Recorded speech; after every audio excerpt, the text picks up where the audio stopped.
तो चलिए आज जानते हैं नंबर 1 अस्थमा की बीमारी क्या है और यह क्यों होती है। नंबर 2 अस्थमा का मरीज कब तक जीवित रह सकता है। नंबर 3 अस्थमा का आखिरी स्टेज क्या माना जाता है। नंबर 4 अस्थमा से शरीर का कौन सा अंग प्रभावित होता है। नंबर 5 अस्थमा के मरीजों को भूलकर भी क्या नहीं खाना चाहिए। नंबर 6 अस्थमा की बीमारी होने के पीछे क्या कारण होता है। नंबर 7 अस्थमा के रोगियों को किस तरह का भोजन करना चाहिए। नंबर 8 अस्थमा की बीमारी होने से पहले क्या संकेत मिलता है। और नंबर 9 अस्थमा के मरीज को रात में कैसा सोना चाहिए।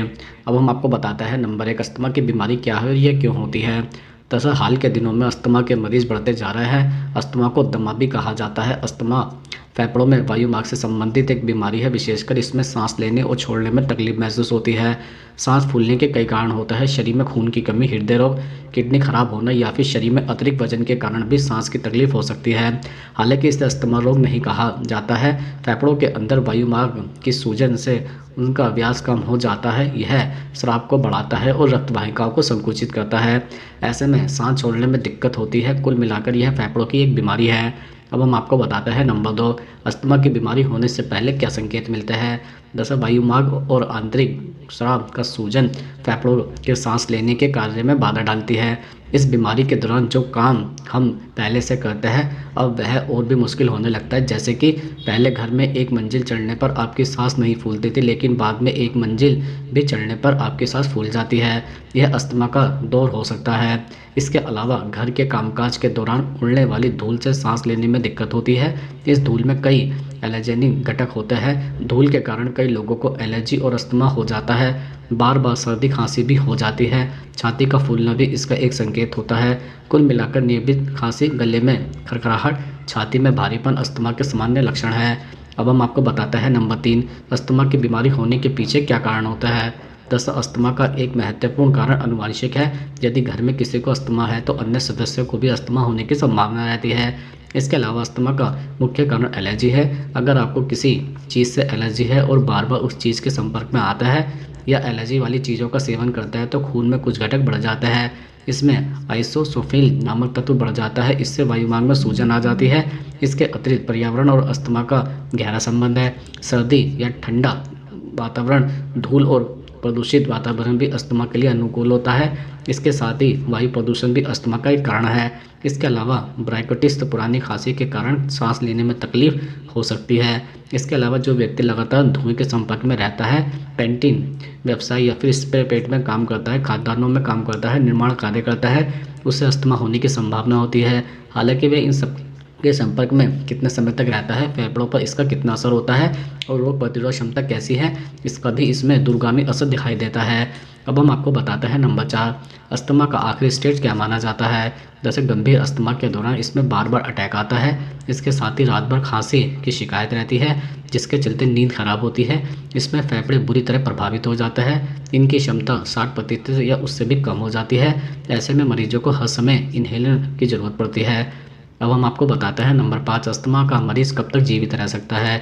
दरअसल अस्थमा एक दीर्घकालीन या आजीवन की बीमारी है जो गंभीर भी हो सकती है, यहाँ तक कि जीवन के लिए खतरा भी बन सकती है।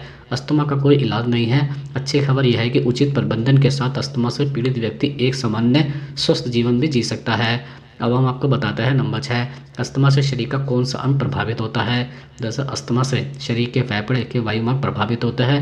अस्थमा एक आम बीमारी है जिसमें वायुमार्ग में हमेशा थोड़ी सूजन रहती है। यह सूजन वायरस, एलर्जी, जलन या भावनाओं के संपर्क में आने पर बढ़ जाती है। अस्थमा के दौरे के दौरान वायुमार्ग की परत सूज जाती है और वायुमार्ग के आसपास मांसपेशियां सख्त हो जाती है। इससे वायुमार्ग संकरा हो जाता है और हवा की मात्रा कम हो जाती है। अब हम आपको बताते हैं नंबर 7 अस्थमा के मरीजों को भूलकर भी क्या नहीं खाना चाहिए। दरअसल अस्थमा के रोगियों को सल्फाइड जैसे रिफाइंड फूड आइटम्स और ड्राई फूड नहीं खाने चाहिए। इसमें अस्थमा के लक्षण ट्रिगर हो सकते हैं। इसके अलावा अस्थमा के मरीजों को ट्रांस फैट और सैचुरेटेड फैट का सेवन भी नहीं करना चाहिए। यहाँ तक कि उनके लिए ऑयली फूड भी अच्छा विकल्प नहीं होता है। इससे बॉडी की सूजन बढ़ सकती है। कुछ अस्थमा के मरीजों के लिए डेयरी प्रोडक्ट अनहेल्दी होता है क्योंकि यह उनकी बॉडी को सूट नहीं करता है। हाई सोडियम फूड से भी अस्थमा के मरीजों को दूर रहना चाहिए। इसके सेवन से कुछ लोगों के लिए अस्थमा के लक्षण बिगड़ सकते हैं। अब हम आपको बताते हैं नंबर 8 अस्थमा के मरीज को रात में कैसा सोना चाहिए। दरअसल अस्थमा के मरीज रात में नींद न आने पर बाईं ओर करवट लेकर सोने की कोशिश करें। वायुमार्ग को खुला रखने में मदद मिल सकती है। साथ ही पैरों के बीच तकिया लगाने से आपकी रीढ़ की हड्डी स्थिर हो सक जाती है और आपको बेहतर नींद आने में मदद भी मिल सकती है। इसके अलावा यदि आप अपनी पीठ के बल सोना पसंद करते हैं तो सहारा के लिए तकिए का उपयोग करें। यह सोते समय आपके वायुमार्ग को खोलने में मदद कर सकता है। इस तरह की पोजीशन में सोने से सांस लेना आसान हो जाता है। इसके अतिरिक्त अस्थमा के मरीजों को रात में अच्छे से नींद लेने के लिए हाइड्रेटेड रहना जरूरी होता है। कम पानी पीने से सांस संबंधी परेशानियां बढ़ सकती है।